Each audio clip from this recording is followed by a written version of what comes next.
دیکھیں، سب سے اہم ترین چیز یہ ہے کہ آپ کو یہ سمجھنا چاہیے کہ یہ فرقہ بنتا کیسے ہے۔ لوگوں کو پاکستان کے اندر یہ بات معلوم ہی نہیں ہے کہ فرقہ کیسے بنتا ہے۔ فرقہ بالکل اسی طرح سے بنتا ہے جیسے ایک سیاسی پارٹی بنتی ہے۔ سیاسی پارٹی، اب پاکستان میں لوگوں نے سیاسی پارٹیاں تو دیکھیں۔ سب سے پہلے جو سیاسی پارٹی بنی وہ پیپلز پارٹی بنی، ذوالفقار علی بھٹو نے بنائی۔ تو جب ذوالفقار علی بھٹو نے پارٹی بنائی تو پھر جو پارٹی کے لوگ تھے ان کے ساتھ مل کر آپس کی رضامندی سے اس نے پارٹی کے قوانین بنائے، تمام لوگوں کی مشاورت سے۔ پھر اس قوانین پر عمل کرنا پارٹی کے لیڈر پر بھی ذمہ داری ہوتی ہے اور اس پارٹی کے لوگوں کی بھی ذمہ داری ہوتی ہے۔ بالکل اسی طرح مذہبی فرقہ بھی بنتا ہے جیسے یہ سیاسی پارٹی بنتی ہے، بالکل اسی طرح مذہبی فرقہ بھی بنتا ہے۔ پاکستان کے لوگوں کو اس بات پر غور کرنا چاہیے کہ یہ فرقے نبی کریم صلی اللہ علیہ وسلم نے نہیں بنائے یا یہ اللہ میاں نے نہیں بنائے۔ یہ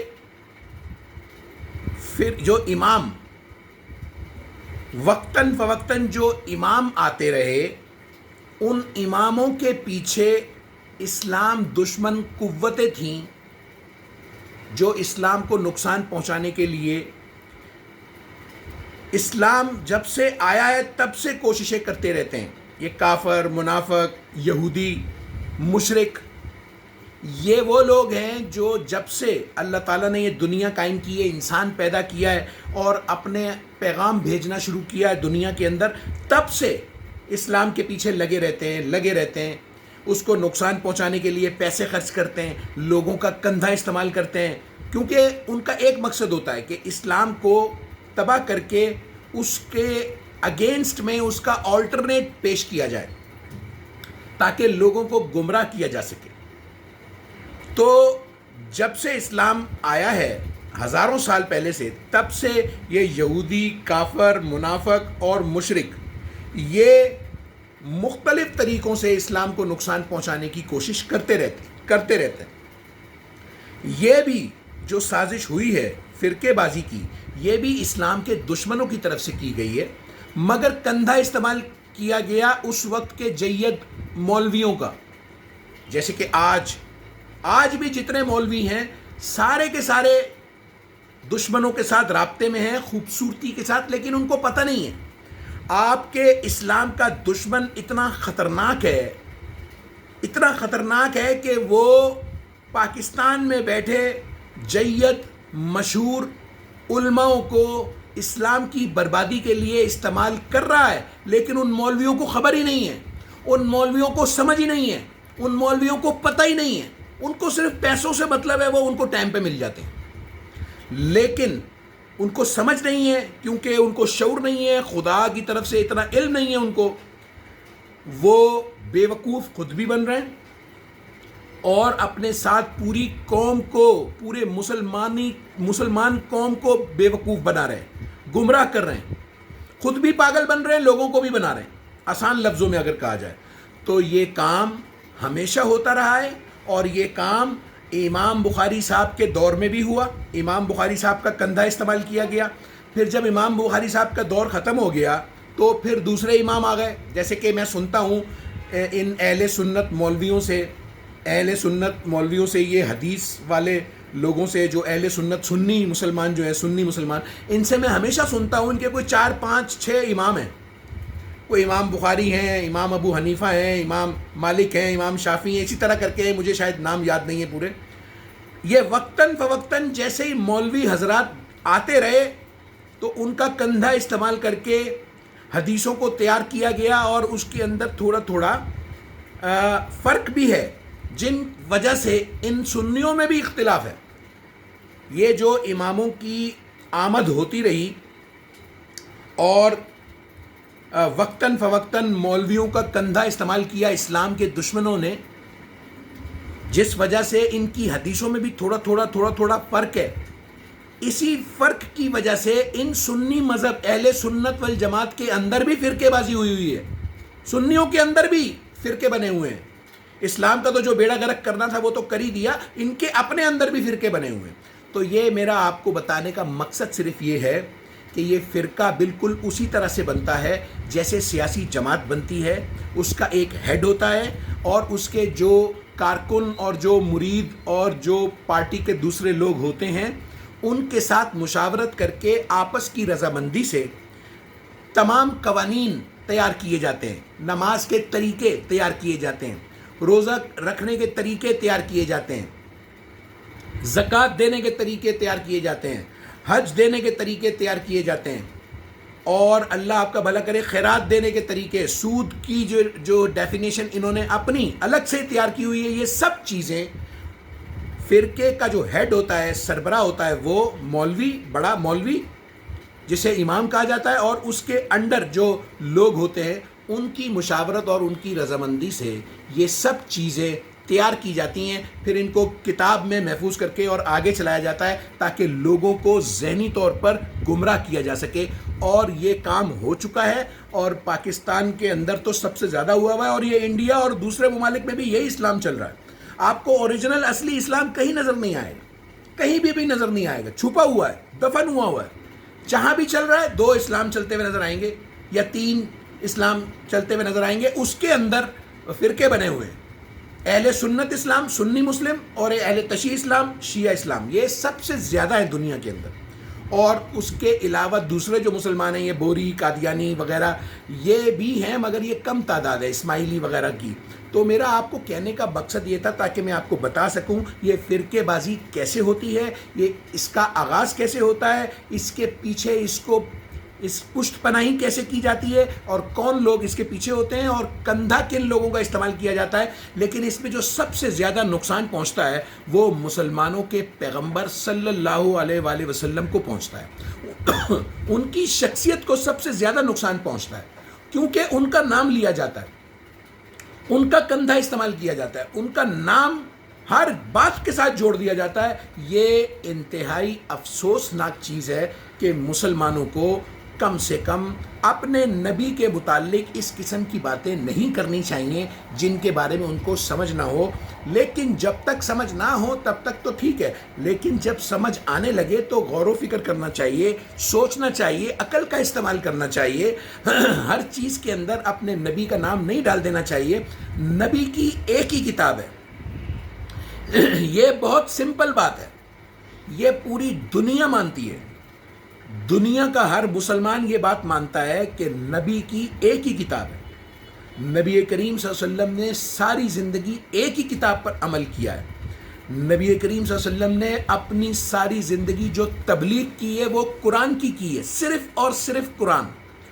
ان کے دور میں، نبی کریم صلی اللہ علیہ وسلم کے دور میں اپنے سے پہلے صحابہ کی کسی بات پر عمل درآمد نہیں کیا گیا. نبی کریم صلی اللہ علیہ وسلم نے اپنے دور میں پچھلے صحابہ کی کسی باتوں کو، کسی حدیثوں کو، کسی فارمولوں کو عمل درآمد نہیں کیا. نبی کریم صلی اللہ علیہ وسلم نے ساری زندگی صرف ایک ہی کتاب پر عمل کیا ہے، ایک ہی کتاب کی تبلیغ کی ہے. اس کے اندر سب کچھ موجود ہے، پورا دین اللہ نے بھیجا ہے، اس کے اندر سب کچھ موجود ہے. لیکن جب تک لوگ پڑھیں گے نہیں ان کو سمجھ نہیں آئے گی. یہ مولویوں کو بھی قرآن کی سمجھ نہیں ہے، یہ مولویوں کو قرآن الٹا سمجھ میں آتا ہے. میں حیران اس بات پہ ہوتا ہوں ان مولویوں کی باتیں سن کر کہ یہ کہتے ہیں کہ قرآن میں فلانا طریقہ نہیں ہے، فلانا طریقہ نہیں ہے، فلانا طریقہ نہیں ہے، فلانا طریقہ نہیں ہے. جب آپ کو سمجھ ہی نہیں آئے گی چیز تو آپ کو تو ایسا ہی لگے گا کہ قرآن کے اندر فلانا طریقہ نہیں ہے، وہ بھی طریقہ نہیں ہے، یہ بھی طریقہ نہیں ہے، وہ بھی طریقہ نہیں ہے. یہ بالکل گمراہ کن بیوقوفانہ بات ہے. قرآن ایک مکمل کتاب ہے، اس کے اندر تمام تر چیزیں ہیں، اور جو چیز اللہ نے قرآن کے اندر جس کا جواب نہیں بھیجا تو وہ بہت آسان ہے سمجھنا کہ وہ لوگوں پر چھوڑ دیا کہ لوگ رہنے والے، زمین پر بسنے والے لوگ آپس کی رضامندی سے اس کا ایک مناسب طریقہ مل بانٹ کر طے کر کر نکال لیں. یہ کوئی اتنی بڑی بات نہیں ہے. یہ لوگوں کا حق ہوتا ہے جو اللہ نے لوگوں کو دیا ہے. جو چیز کا مکمل جواب قرآن میں اگر نہیں ہے تو وہ غیر ضروری چیز ہے. اور اگر نماز جیسی چیز کا طریقہ مسلمان اور اس کے امام اور اس کے جو مولوی ہیں وہ مل بیٹھ کر آپس کی رضامندی سے طریقہ بنا لیتے ہیں عبادت کرنے کا، تو یہ کوئی بری چیز نہیں ہے. اللہ کے نزدیک یہ کوئی بری چیز نہیں ہے. اللہ کو نماز کے طریقوں سے کوئی واسطہ نہیں ہے. آپ کا نماز کا طریقہ کیسا بھی ہے، آپ نے نماز کا طریقہ اپنی مولویوں سے، اپنے دوستوں کے ساتھ، اپنے پارٹی فرقے کے لوگوں کے ساتھ مل کر جو بھی بنا لیا ہے. اللہ کو اس طریقے سے کوئی اعتراض نہیں ہے. اللہ کو صرف چاہیے نیت، خلوص اور محبت، دل کے ساتھ توجہ، بس. اگر آپ نے اپنی نماز قبول کروانی ہے. ورنہ آج کے دور میں میرے اندازے کے مطابق اگر 1000 لوگ مسجد میں نماز پڑھیں تو میں سمجھتا ہوں 50 کی قبول ہو جائے بہت بڑی بات ہے. 950 کی تو نماز ہی رد ہو جاتی ہے اور ان کے لیے باعث گمراہی بنتی ہے. ایسی نماز جس میں آپ اپنے بزنس کے معاملات تصور کرو، اپنے گھریلو معاملات تصور کرو، اپنے پریشانیوں کو تصور کرو. شیطان آپ کو آپ کی پریشانیاں، آپ کے گھریلو مسئلے اور کاروباری مسئلے اگر دماغ میں لائے نماز کے اندر، تو ایسی نماز آپ کی گمراہی کا سبب بنتی ہے. آپ کو سیدھے راستے سے بچانے کے بجائے اور گمراہی کی طرف پھینکتی ہے، کیونکہ یہ انسان نے اللہ کے ساتھ مذاق کیا، نماز کی صورت میں مذاق کیا. تو لہٰذا یہ میں نے آپ کو بتانا تھا کہ یہ فرقے کیسے بنتے ہیں. فرقے بالکل اسی طرح سے بنتے ہیں جیسے سیاسی جماعتیں بنتی ہیں. سیاسی جماعتوں کے ہیڈ ہوتے ہیں، ان کا ایک پورا سسٹم ہوتا ہے کہ ایک لیڈر ہوتا ہے، پھر اس کے بعد ایک نائب لیڈر ہوتا ہے، پھر اس کے بعد ایک مینیجر ہوتا ہے، پھر اس کے بعد سیکریٹری ہوتا ہے. جس طریقے سے یہ عہدے سیاسی پارٹی کے اندر موجود ہوتے ہیں، بالکل اسی طرح سے یہ عہدے فرقے بازی کے اندر بھی موجود ہوتے ہیں. تو مولویوں کی مدد سے اسلام کے دشمنوں نے ان فرقوں کو اتنا مضبوط کیا ہوا ہے کہ ہر فرقے کی پشت پر 5-7 بڑے تگڑے مولوی بیٹھے ہوئے ہیں.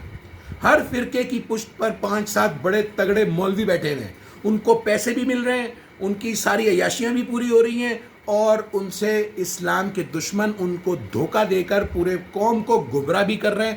پوری قوم برباد کر دی ہے، پورا اسلام برباد کر دیا ہے.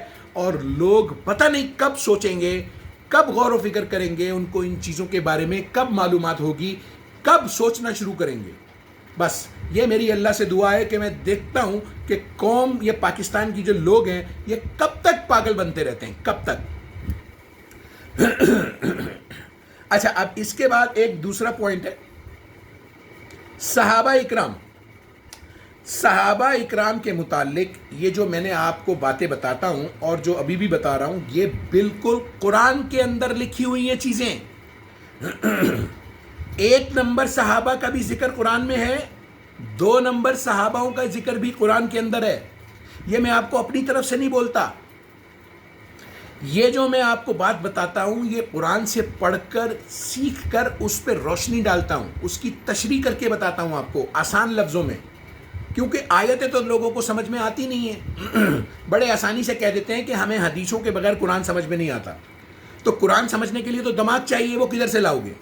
تو جب تک مولوی نہیں بتائے گا، کچھ لوگوں کا یہ نیت ہے کہ جب تک مولوی نہیں بتائے گا ہمیں سمجھ میں آ ہی نہیں سکتی. آپ کو مولویوں کا مولوی بھی بتا دے تب بھی سمجھ میں نہیں آ سکتی. جس نے یہ سوچ لیا کہ قرآن ہمیں سمجھ میں نہیں آتا، اس کو سمجھ میں آ بھی نہیں سکتا.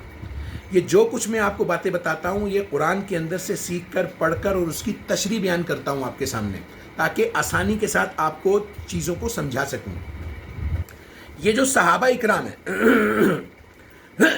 جتنے بھی صحابہ اکرام کا ذکر ہے، نام تو ہے نہیں قرآن میں سوائے ایک نام کے.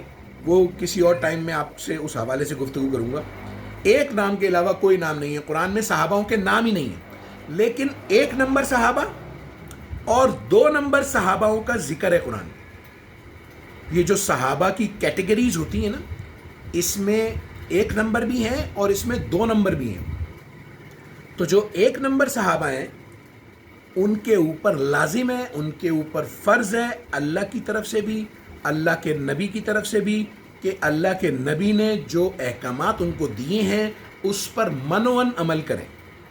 اور اللہ کے نبی کا صاف پیغام ہے وہی جو اللہ کا پیغام ہے، کہ یہ قرآن کی تبلیغ کرنی ہے، قرآن کو سیکھنا ہے، قرآن کے اندر سے ہی سارا اسلام پڑھنا ہے، سیکھنا ہے. اسلام کی ایک ہی کتاب ہے، دنیا میں اسلام کی دوسری کوئی کتاب نہیں ہے. یہ بات ہر انسان ماننے کے لیے تیار ہے. وہ ایک علیحدہ بات ہے کہ وہ کتابوں کو اس کے ساتھ شریک کر دیتے ہیں. پاکستان میں رہنے والے جو لوگ ہیں حدیثوں کی کتابوں کو اسلام کا حصہ بنا دیتے ہیں، شرک کرتے ہیں، اپنے اوپر ظلم کرتے ہیں، اللہ کو بھی ناراض کرتے ہیں. یہ ایک علیحدہ بات ہے. لیکن یہ بات سب مانتے ہیں کہ دنیا کے اندر اسلام کی ایک ہی کتاب ہے، دوسری کوئی کتاب نہیں. تو لہٰذا ایک نمبر صحابہ کی ذمہ داری ہے کہ ایک نمبر اسلام کی کتاب اوریجنل قرآن اسی پر عمل کریں، آگے اپنے بچوں کو بھی اس پر عمل کرنے کے لیے کہیں، کیونکہ صحابہ کے بھی تو بچے ہیں نا. صحابہ مر گئے پھر ان کے بچے آگے چلیں گے، پھر وہ مر گئے پھر ان کے بچے آگے چلیں گے. تو لہٰذا ایک نمبر جو صحابہ ہیں ان پر لازم ہے کہ صرف قرآن پڑھیں، صرف قرآن کی تبلیغ کریں، صرف قرآن سے اسلام سیکھیں اور قرآن کو آگے پہنچائیں آگے. یہ تو ایک نمبر صحابہ کی ذمہ داری ہوگی. اب بات آ جاتی ہے دو نمبر صحابہ کی جو تعداد میں زیادہ تھے. دو نمبر صحابہ جو تعداد میں زیادہ تھے، جو منہ سے اپنے آپ کو بولتے تھے کہ ہم مسلمان ہیں لیکن دل ان کے مسلمان نہیں تھے. یہ ذکر قرآن میں اللہ کرتا ہے. اب اگر اللہ جھوٹ بول سکتا ہے، اگر آپ کو لگتا ہے ایسا کہ اللہ غلط بیانی کر سکتا ہے، تو وہ آپ کے اوپر ہے، آپ جو مرضی سمجھو. لیکن میں آپ کو بتا رہا ہوں کہ قرآن میں اللہ ذکر کرتا ہے کہ دو نمبر صحابہ اس قسم کے ہوتے ہیں کہ وہ منہ سے اپنے آپ کو مسلمان کہتے ہیں، نبی کریم صلی اللہ علیہ وسلم کے قافلے میں شامل ہوتے ہیں، نبی کریم صلی اللہ علیہ وسلم کا جو لشکر ہوتا ہے اس کے اندر موجود ہوتے ہیں، لیکن وہ منہ سے اپنے آپ کو مسلمان کہتے ہیں مگر ان کے دل کافر ہوتے ہیں. وہ دشمنوں کے جاسوس ہوتے ہیں، وہ نبی کریم صلی اللہ علیہ وسلم کے خلاف کرنے والے سازشی لوگوں کے ہمدرد ہوتے ہیں، ان کے جاسوس ہوتے ہیں. تو اس طرح کی تعداد زیادہ ہے. قرآن میں اس کا کوئی 50 آیتوں میں ذکر ہے. تو جو دو نمبر صحابہ ہیں ان کی ذمہ داری ہے کہ اسلام کو نقصان پہنچانے والے کام کریں، اسلام کو تباہ کرنے والے کام کریں، اسلام کے آلٹرنیٹ کے طور پر اسلام کھڑا کریں، جو کہ انہوں نے کر دیا. تو یہ جو بھی حدیثیں وغیرہ ہیں، جتنی بھی یہ چیزیں ہیں جو آپ کو اسلام بنا کر پیش کی جاتی ہیں، یہ اس وقت کے دو نمبر صحابہ اور ان کی فیملی کا کیا دھرا ہے سارا. اب یہ بات کو سمجھنے کے لیے آپ کو قرآن پڑھنا پڑے گا. قرآن پڑھنے کا ٹائم ہی نہیں ہے تو سمجھ میں بھی نہیں آتا. لوگوں کو یہ کہتے ہیں وہ کہ ان کو قرآن سمجھ میں ہی نہیں آتا تو بدقسمتی ہے. اب کیا کہہ سکتے ہیں اس کا تو کوئی حل نہیں ہے نا کہ ایک بندہ کہے کہ مجھے قرآن سمجھ میں نہیں آتا. اب کیا کہہ سکتے ہیں اس کا؟ اور قرآن کو سمجھنے کے لیے 200 سال کے بعد تیار کی جانے والی کتاب کا سہارا لے رہے ہیں. پاگل ہو چکے ہیں، بالکل گمراہ ہو چکے ہیں، بیڑا غرق ہو چکا ہے مسلمانوں کا، تباہ ہو چکے ہیں مسلمان. تو لہٰذا جو دو نمبر صحاباؤں کا کیا دھرا ہے، جو دو نمبر صحاباؤں کی طرف سے بنایا گیا اسلام ہے، وہ یہ حدیثوں میں آپ کو ملے گا.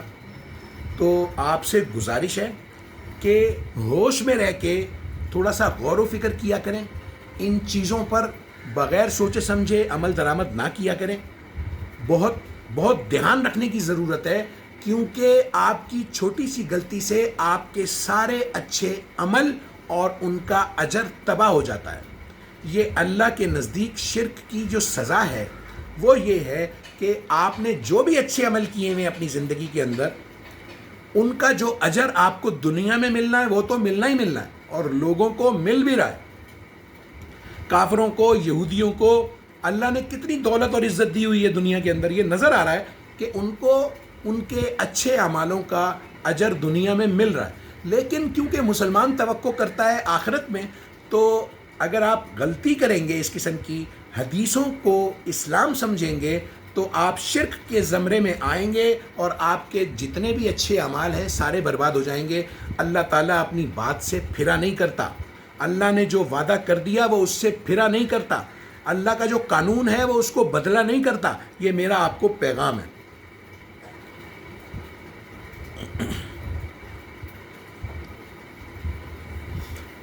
اچھا، اب بہت امپورٹنٹ چیز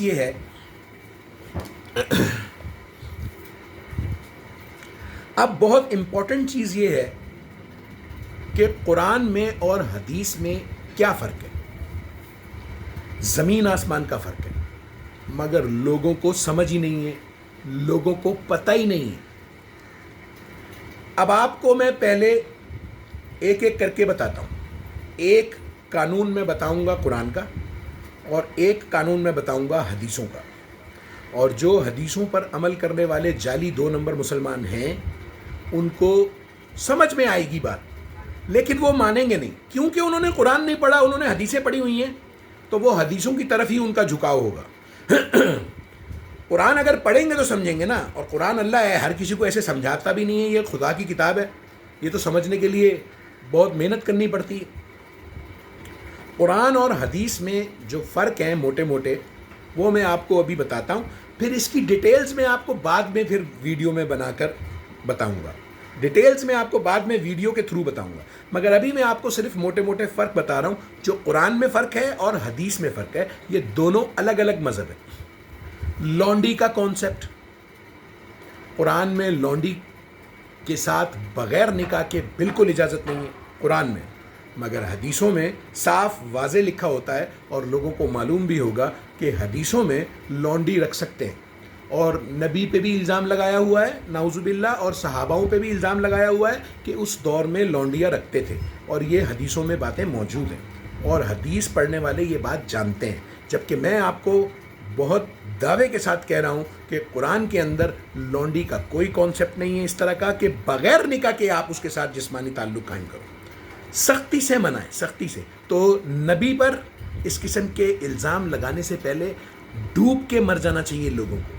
شرم کا مقام ہے کہ اپنے پیغمبر کے متعلق اس قسم کی گفتگو کرتے ہیں اور اپنے آپ کو مسلمان کہتے ہیں. یہ جعلی 2 نمبر مسلمان، بھلے 2 نمبر جعلی مسلمان ہی کیوں نہ ہو، لیکن کم سے کم اپنے نبی کے متعلق اس قسم کی باتیں نہیں کرنی چاہیے بغیر سوچے سمجھے.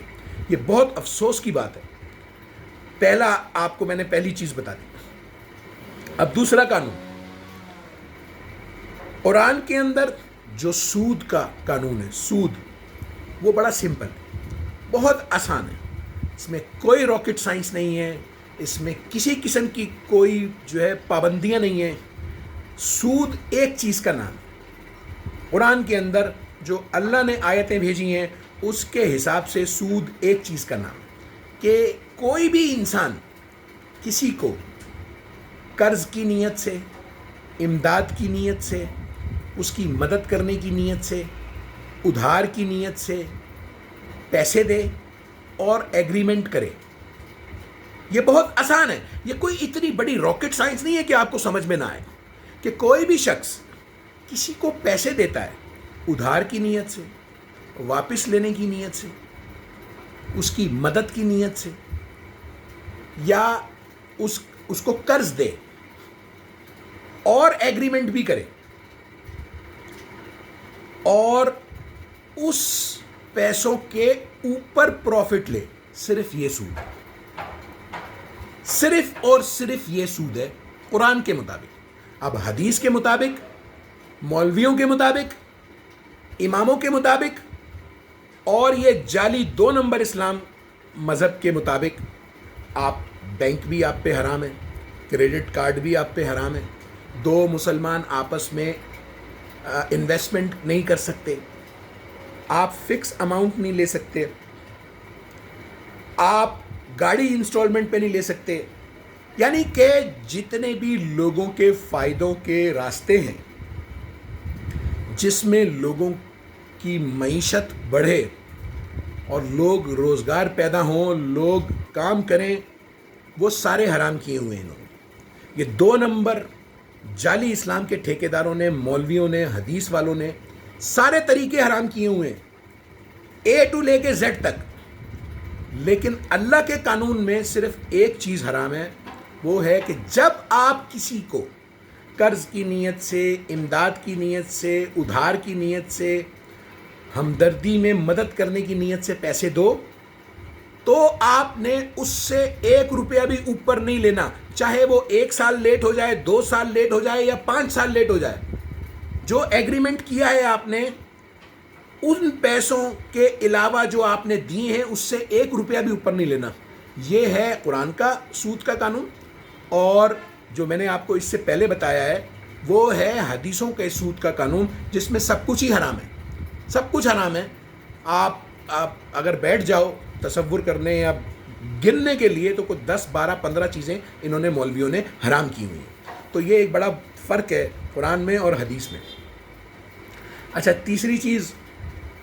تیسری چیز جو فرق ہے قرآن کے اندر اور حدیث کے اندر، یہ زمین آسمان کا فرق ہے۔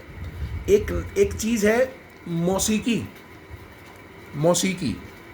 جو کہ ایک بہترین انٹرٹینمنٹ ہے انسانوں کے لیے، مگر وہ اس کا مس یوز ہو رہا ہے۔ مس یوز ہونے کی وجہ سے، غلط لوگوں کے مس یوز کرنے کی وجہ سے موسیقی ہی حرام کر دی۔ یہ فرق ہے قرآن کے اسلام کے اندر اور حدیثوں کے 2 نمبر جعلی اسلام کے اندر، کہ 1 نمبر قرآن کے اندر موسیقی کا کوئی ممانعت نہیں ہے، کوئی منع نہیں ہے۔ بے حیائی الگ چیز ہے، موسیقی گنگنانا یہ بالکل الگ چیز ہے، صحیح نا؟ گدھا اور گھوڑا برابر نہیں کر سکتے آپ، یہ جہالت کی نشانی ہوتی ہے۔ موسیقی بالکل الگ چیز ہے، بے حیائی بالکل الگ چیز ہے۔ وہ ایک علیحدہ بات ہے کہ لوگوں نے موسیقی کا مس یوز کر دیا، غلط استعمال کر لیا، جس کے اندر بے حیائی کو ایڈ کر دیا۔ بے حیائی حرام ہوتی ہے، موسیقی حرام نہیں ہے اسلام کے اندر، لیکن یہ حدیث والے جو اسلام ہے 2 نمبر جعلی، اس کے اندر موسیقی کمپلیٹلی مکمل حرام ہے۔ اس کے علاوہ ایک فرق ہے، یہ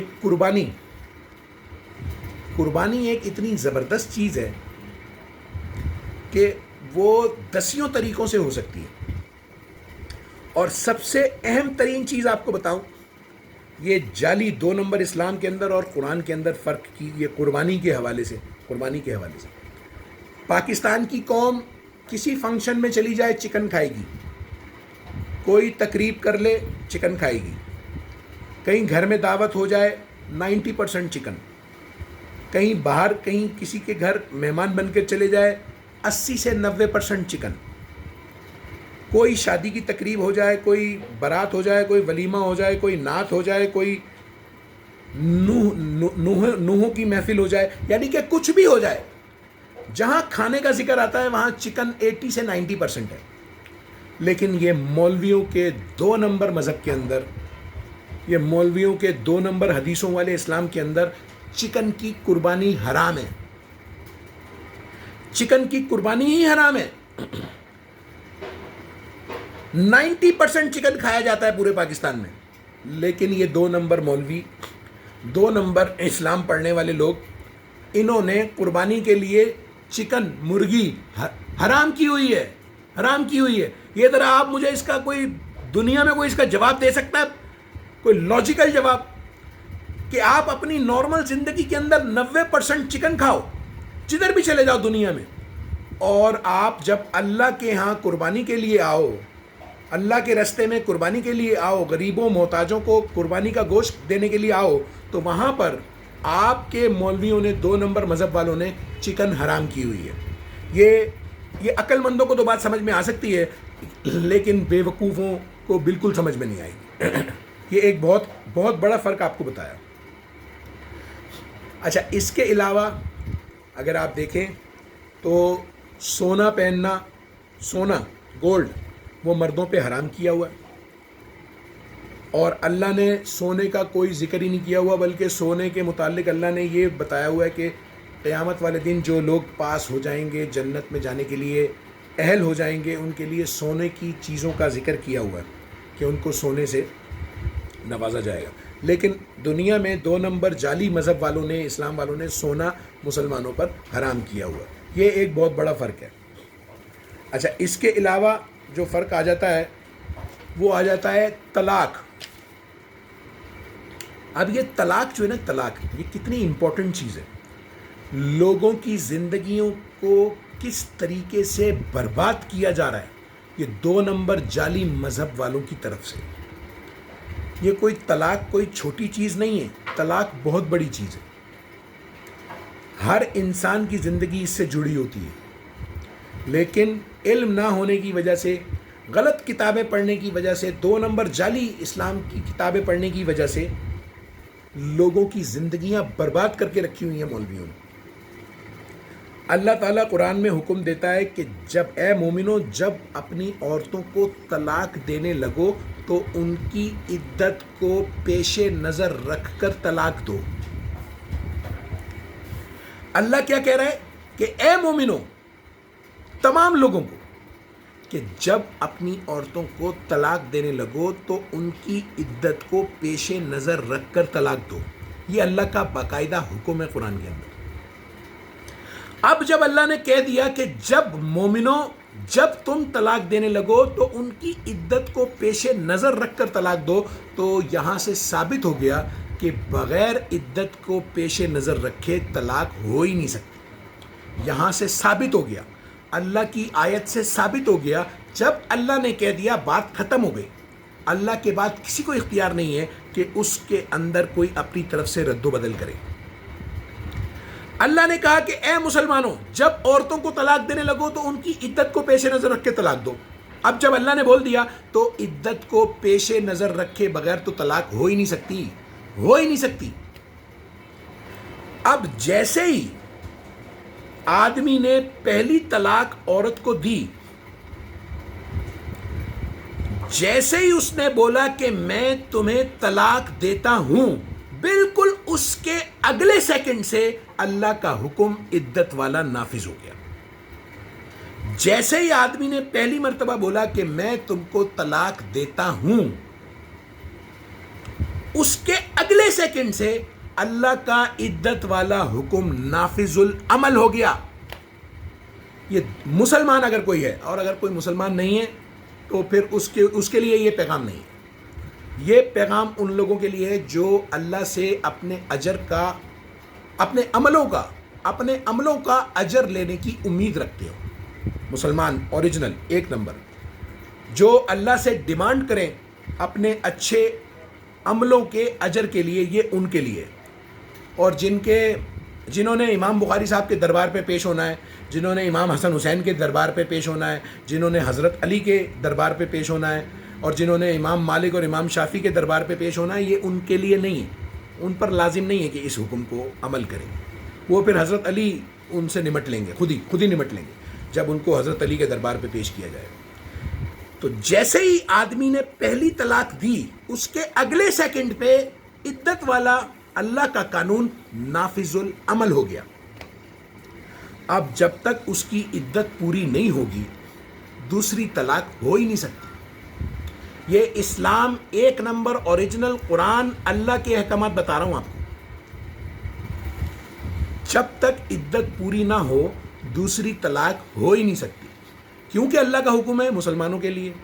اب یہ مولویوں کے 2 نمبر جعلی اسلام مذہب کے جو یہ حدیثوں والے مولوی ہیں اور اس پر جو عمل کرنے والے لوگ ہیں 2 نمبر جعلی مسلمان، ان کے نزدیک آپ ایک ہی ٹائم پہ 3 طلاقیں دے دو تو بات ختم، کہ میں نے تم کو طلاق دی، میں نے تم کو طلاق دی، میں نے تم کو طلاق دی، بات ختم.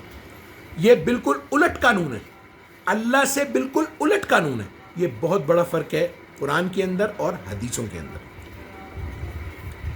اچھا، اس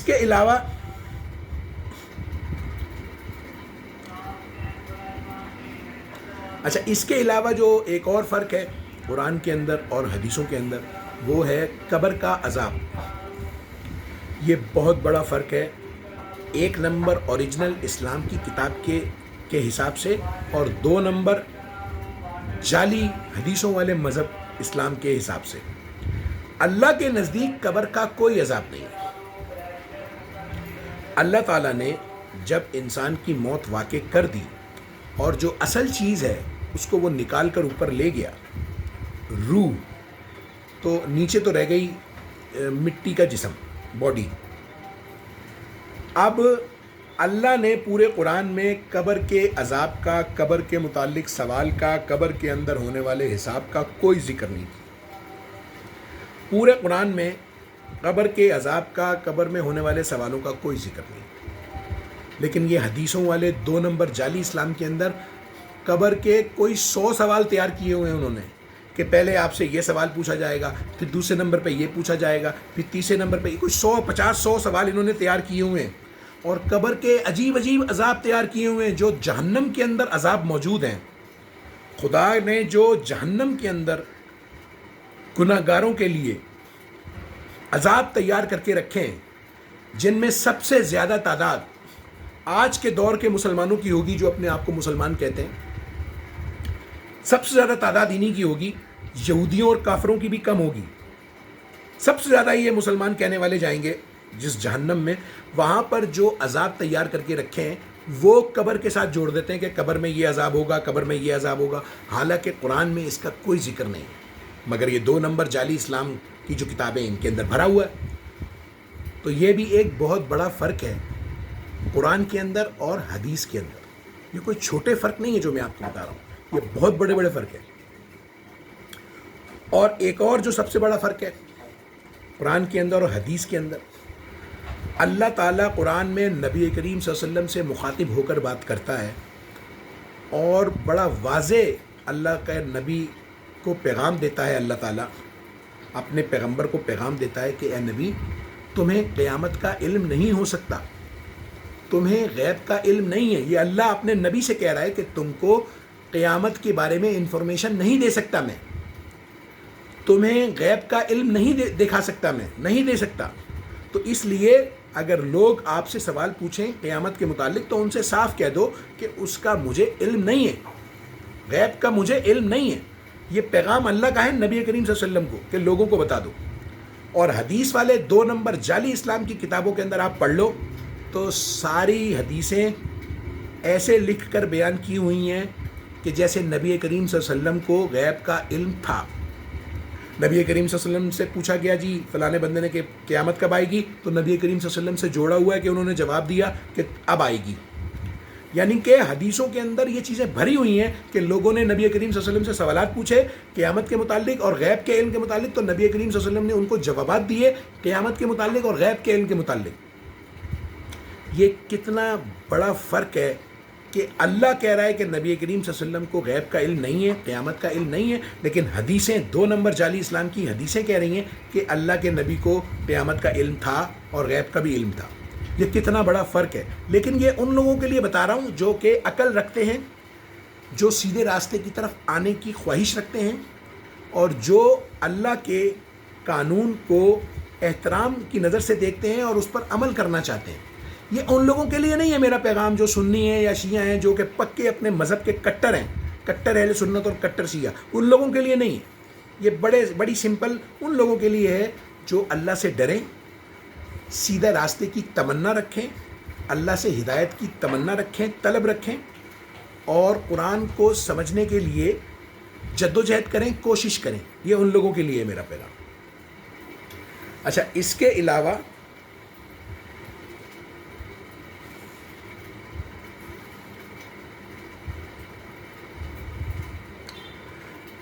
علاوہ آپ ایک اور سب سے بڑا فرق دیکھیں کہ 2 نمبر جعلی اسلام والوں نے جو یہ پورے اسلام پر قبضہ کیا ہوا ہے، سب سے ایک بہت امپورٹنٹ آپ کو بات بتاؤں، پوری دنیا کے اندر مسلمانوں کے نماز کا سسٹم موجود ہے مسجدوں کی صورت میں، پوری دنیا کے اندر، لیکن کہیں کہیں عورتوں کا بھی ہے، مگر اس پر دھیان کسی کا نہیں ہے۔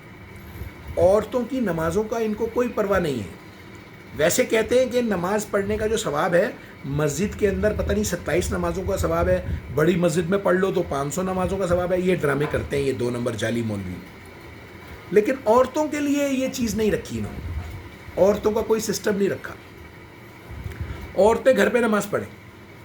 یہ کتنا بڑا تفرقہ ہے مرد اور عورت کے اندر، یہ 2 نمبر جعلی اسلام کی طرف سے، کہ پورے جگہ پورے سسٹم پوری جگہوں پر مردوں کے نماز پڑھنے کی جگہ اور سسٹم موجود ہے، لیکن عورتوں کے لیے انہوں نے کوئی زور نہیں دیا، کوئی توجہ نہیں دی، کوئی کام نہیں کیا.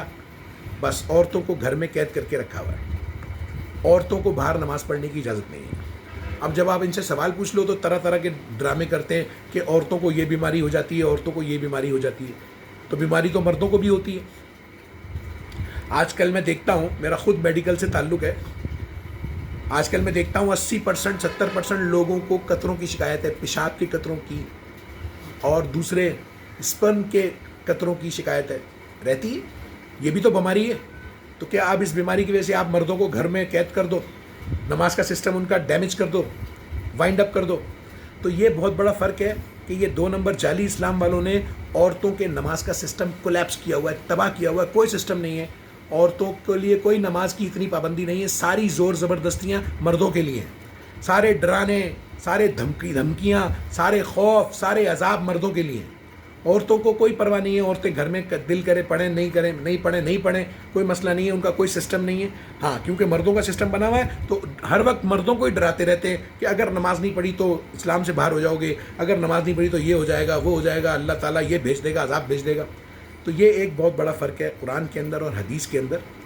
یہ چیزیں جو میں آپ کو بتاتا ہوں یہ بہت امپورٹنٹ چیزیں ہیں. یہ سوچنے سمجھنے سے آپ کو سمجھ میں آئیں گی.